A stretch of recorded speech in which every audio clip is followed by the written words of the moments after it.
programa Outras Palavras, um oferecimento Sindiúti MG, Sindicato Único dos Trabalhadores em Educação de Minas Gerais. Em audiência pública na Assembleia Legislativa, trabalhadoras e trabalhadores em educação reivindicam direitos e cobram valorização da carreira.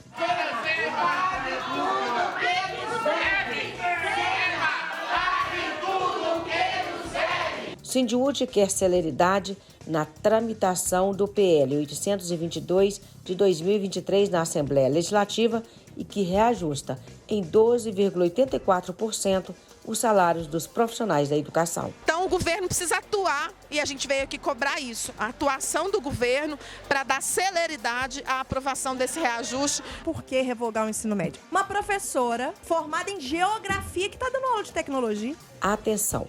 O governo federal amplia o prazo para a consulta do MEC sobre a revogação do novo ensino médio. E veja também, da Assembleia Legislativa, o recado da educação para o governador Romeu Zema. Se não nos deixam sonhar, não os deixaremos dormir.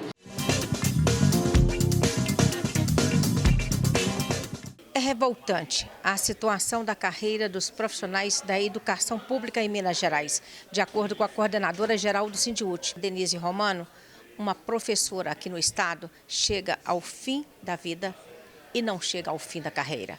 Essa e outras denúncias foram feitas durante a audiência pública, feita a requerimento da deputada estadual Beatriz Cerqueira na Assembleia Legislativa no último dia 7 de junho. Na Comissão de Educação, Ciência e Tecnologia. Carreira, a gente sabe que é uma política importantíssima.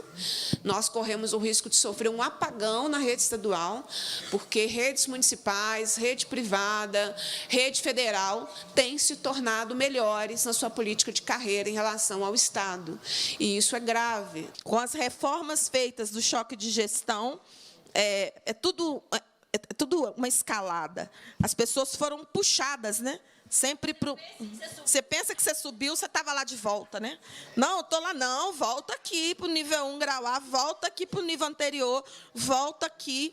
Então, são as consequências do que propostas mercadológicas e que visam só economizar nas nossas costas, trazem para a categoria, para os trabalhadores em educação. O que o governo precisa fazer, num primeiro momento, é cumprir o que está previsto na lei. Porque nós estamos batalhando para cumprimento do que está previsto na legislação. Se o governo cumprisse como um relógio o que está previsto no plano de carreira para as pessoas, mesmo com os obstáculos que são impostos pelas regras, a situação não estaria tão grave, porque à medida em que o governo atrasa a publicação, atrasa o pagamento, atrasa tudo, vai criando um passivo que depois fica impossível de ser sanado. Todo mundo na rede estadual que é de carreira tem verba retida para receber. Nós estamos aqui crendo nas nossas forças, crendo que nós vamos superar esse período, esse desgoverno do Zema, que impõe sobre os nossos corpos baixas remunerações. Do ASB ao diretor, todos os servidores têm que ter esse piso, essa valorização. Eu, por exemplo, para poder receber pela minha pós-graduação, eu já tinha pós-graduação quando ingressei, eu vou levar 25 anos para poder chegar lá. Eu quero falar diretamente, pedir diretamente às 3 comissões que irá passar este projeto. Analisem, trabalhem em favor daquela categoria que tem a capacidade de mudar Minas, o país e o mundo. Educação é tudo. É muito fácil você chupar a cana, deliciar o caldo e jogar o bagaço fora. Nós, como trabalhadores e trabalhadoras do Estado, com esse governo Zema, nós estamos sentindo assim. Nós estamos sentindo como pessoas que possam ser descartadas. Eu não quero morrer para que os meus filhos recebam o que é de direito meu. Eu tenho que usufruir isso enquanto viva, como pessoa que contribuiu tanto tempo à educação. Gostaria de dizer para vocês que por que nós estamos aqui? Porque somos todos resistência. Se não fôssemos resistência, teríamos abandonado o barco. Se não nos deixam sonhar, não os deixaremos dormir. Então nós não pararemos a luta até termos todos os nossos direitos respeitados, até que nós temos um governo que respeite a educação. Então nós vamos levantar esse cartaz aqui, ó, com muita força, porque é um recado importante. Pague tudo que nos deve. Pague tudo que nos deve. Com um ato público na porta da Assembleia, especialistas em educação encerraram esse dia de atividades. E teve até um teatro, o Telemarket de Zema. Telemarket do Romeu Zema, boa tarde. Boa tarde. Oi, tá me ouvindo? Boa tarde. Oi, boa tarde. Então, meu nome é Thalita, eu estou há 7 anos no Estado, tenho uma pós-graduação e até hoje eu não mudei de letra. Qual que é a sua letra, amor? É B. Sua letra é B? Mas bem, deixa eu te falar, B é bom, né? B é de bom, B é bacana. Pra que mudar de letra?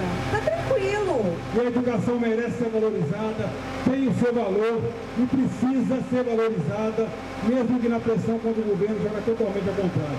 Hoje foi uma audiência importante, porque a gente explicitou, né, a não carreira, que é a política do governo Zema, com encaminhamentos para cobrar os direitos de carreira que nós temos, que a categoria tem direito e que o governo Zema tenta invisibilizar. Qual foi a importância dessa mobilização aqui na Assembleia hoje?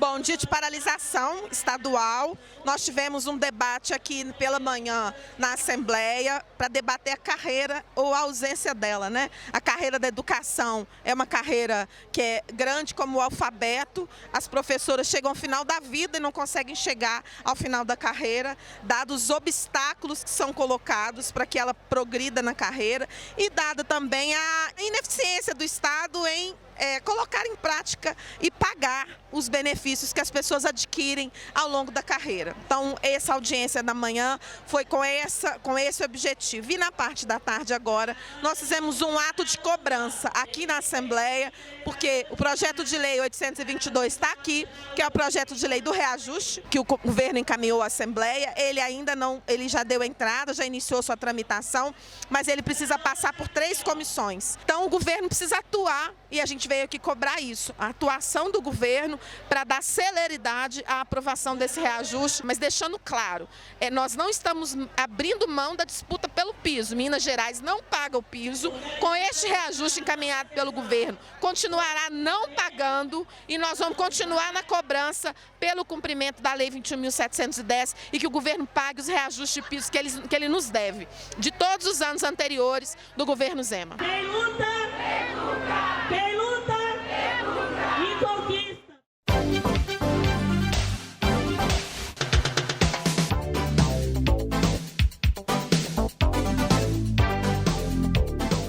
Nós vamos conversar aqui no Roda nessa semana sobre a educação, pessoal.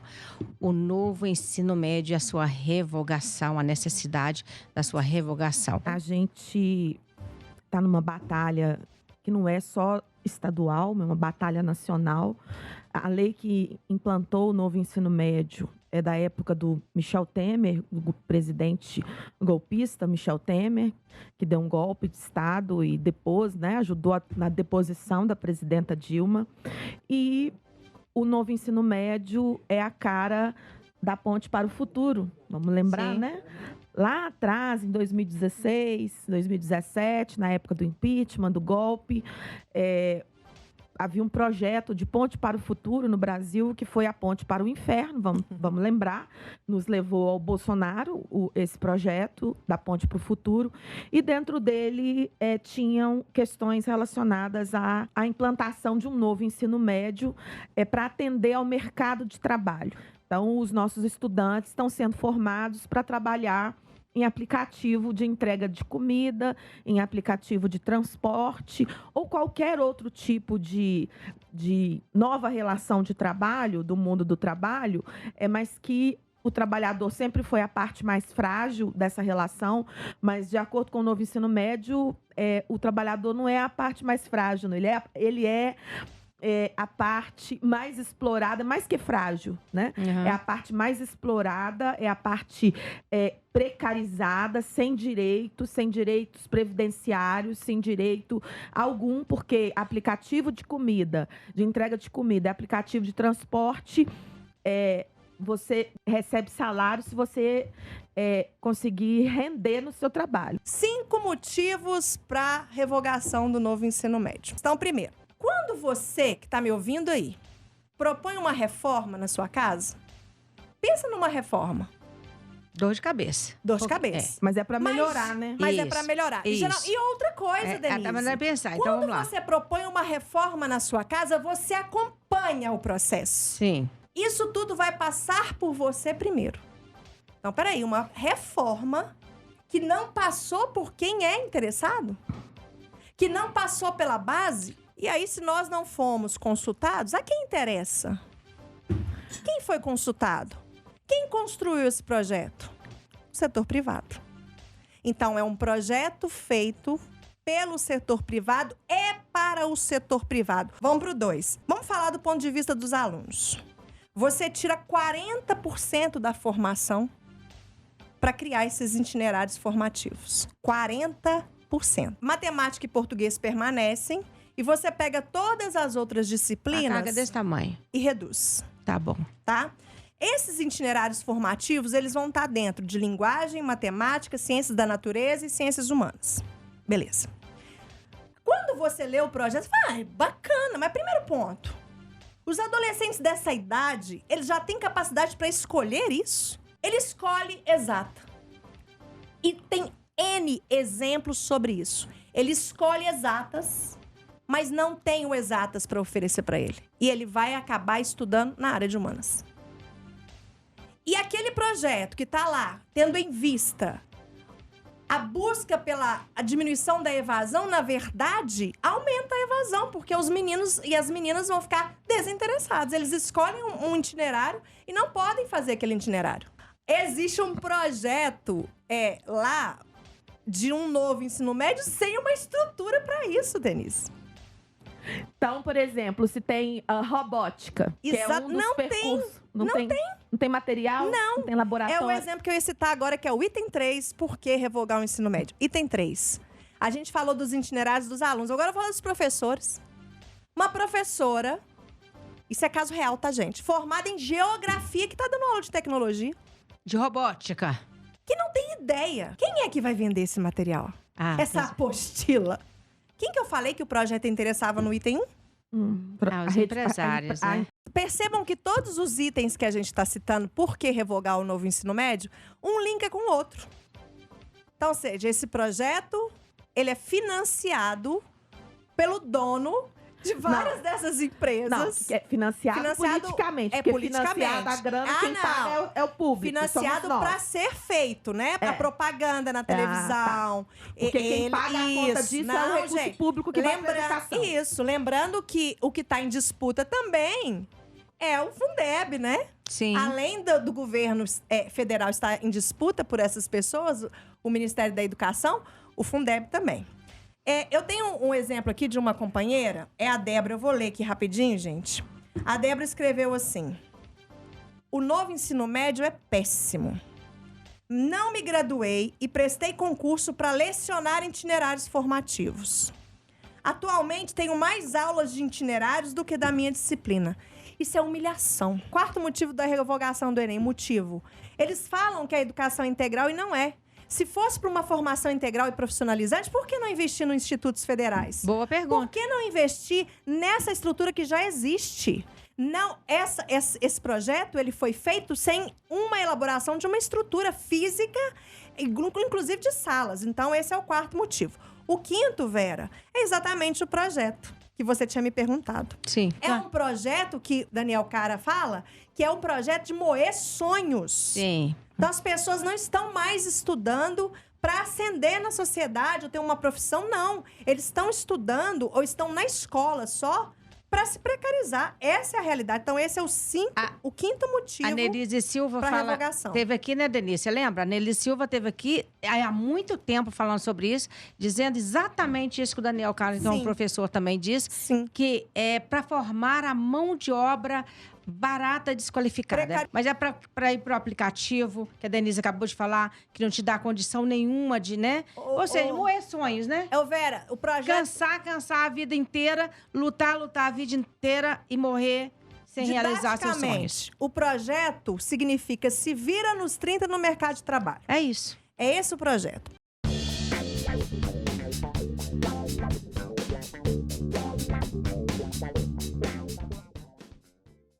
Outro problema que está acontecendo aqui em Minas Gerais e que o governo deu uma acelerada agora nesse mês de junho, final de maio e junho, que são os projetos de municipalização das escolas de ensino fundamental 1 e 2, tá? Não é só ensino fundamental 1 que está sendo municipalizado através do projeto Mãos Dadas, não. Mãos dadas com ninguém, viu, gente? É solta a mão da comunidade. Não é mãos dadas. Por que nós estamos falando de mãos dadas junto com o novo ensino médio? A educação ela é feita por período, por modalidades, né? Então, a oferta da educação do ensino fundamental e do ensino médio, em muitos, é de responsabilidade do Estado. A responsabilidade dos municípios é a oferta de educação infantil. Então, esses municípios que o governo do Estado empurra, convence de assumir o ensino fundamental, os anos iniciais, os anos finais, na maioria das vezes, são municípios que não atenderam a toda a demanda de creche no seu município, não cumpriram a regra, né, de oferta e estão abrindo um outro flanco de oferta, que é o ensino fundamental 2, o ensino fundamental 1 e 2, sem terem condições de assumir. E aí eu vou dar um exemplo. Matheus Leme municipalizou 4 escolas de ensino fundamental, anos finais, no ano passado. Está fazendo exatamente um ano que nós fizemos uma luta lá para impedir que os vereadores votassem em projeto de lei para municipalizar. Levou 2 meses, né, a luta, mas no final os vereadores concordaram e aprovaram, só acho que 2 vereadores votaram contra. Então, Matheus Leme assumiu as matrículas de 4 escolas de ensino fundamental 2, porque o ensino fundamental 1 lá já era municipalizado desde a época do governador Eduardo Azeredo. Sim. Que a gente sempre lembra qual foi o governador que fez, né? Verdade. A gente sempre lembra. Municipalizaram. As escolas municipais estão lotadas. Lotadas de alunos. Tem coabitação, porque coabitação é quando junta as 2 escolas num único prédio, gente. Então, você liga de manhã, a escola estadual. Você liga de tarde, a escola municipal. Ou tem escola estadual e municipal dentro do mesmo turno. Porque isso também está acontecendo junto com... É isso que o Mãos Dadas trouxe para nós. Em Ribeirão das Neves são mais de 15 escolas nessa situação. Coabitadas. Pois é. E nós avisamos, né? Avisamos muito. E aí, quem é que sofre com isso, gente? A comunidade, porque ela fica sem saber qual é a referência da escola. Os governos, um joga para o outro a responsabilidade quando dá problema. Ah, não, isso aqui é horário do Estado, eu não respondo. Quando acontece alguma coisa no horário do município, o horário é do município, então o Estado não responde. Não tem quem se responsabilize pela escola. Essa é a grande verdade.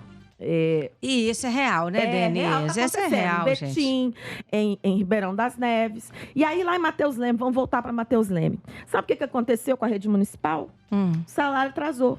Ah, é? Em março, em abril.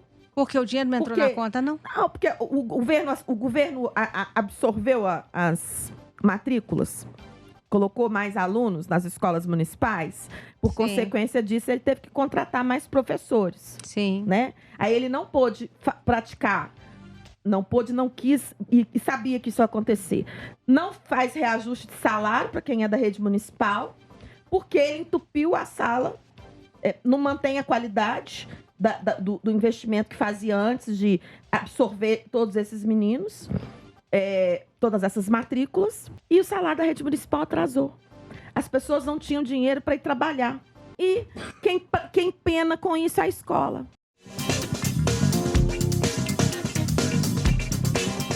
E até o próximo programa.